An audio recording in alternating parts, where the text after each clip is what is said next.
I've been trying to find some ways to be more sustainable in my art. I've been looking into ways to be more responsible in my environmental impact and to promote that to others, just to ensure the longevity of our artistic careers and the way that we use materials.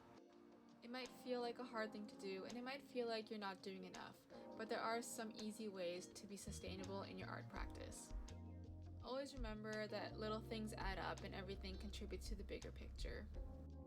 So here's a few things that you can do to help minimize your environmental impact.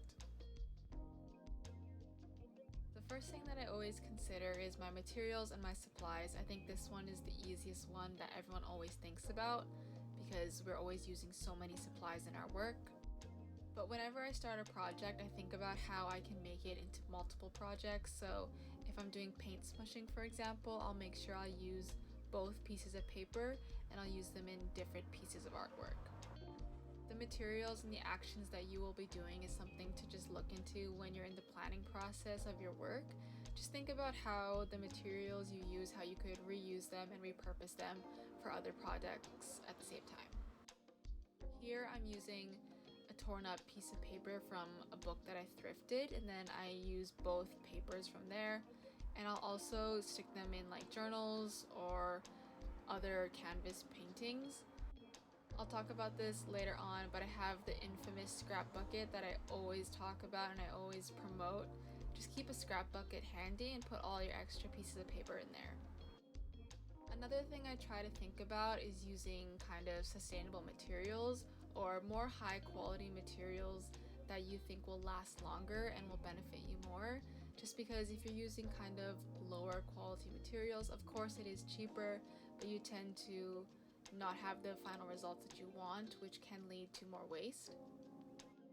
You can also look into finding more eco-friendly art supplies, whether it's your paint, ink, pencils, or the canvases that you use, because some of that can be made from renewable or recyclable materials. Even if you don't have the money to invest in higher quality materials, if you do use kind of cheaper materials, just make sure that you use up all of them. That's the best thing you can do because it doesn't promote to the waste of it. The next thing I would say is to be conscious about your energy consumption. So when you're using electronic things like printers or computers, just make sure that you are able to use energy efficient ones or just turn them off when they're not in use. I used to be someone who would keep my computer on all the time, and I feel like that was using up a lot of energy. So if you're able to, just be conscious of the products that you are using. So have a plan on what you're going to do on your computer and use your printers wisely. That way you can reduce the amount of time you spend on your computer or on your printer just idling around, and that will consume energy. My next tip is to try different styles of art like minimalism and conceptual art. If you were to embrace minimalism, for example, you could create impactful art just using fewer materials, and this focuses more on the concept and the idea rather than the elaborate creation that you make. This is also the same as conceptual art. For example, in this piece that I'm making right now, I'm using the tape of scraps from other paintings that I've made, and I'm using them to make another page. So it's more about the concept and where the idea is more important than the actual final product. But once again, I'm reusing my materials so that I can require fewer resources, yet I'm still creating some conceptual art.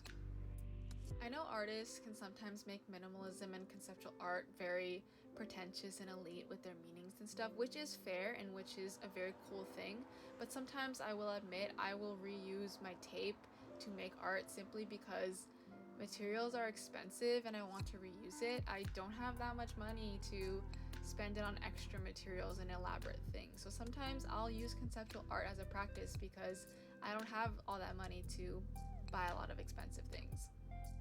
Sometimes I find that conceptual art can be a great way to explore the realm of what you're doing and really to dive into it yourself.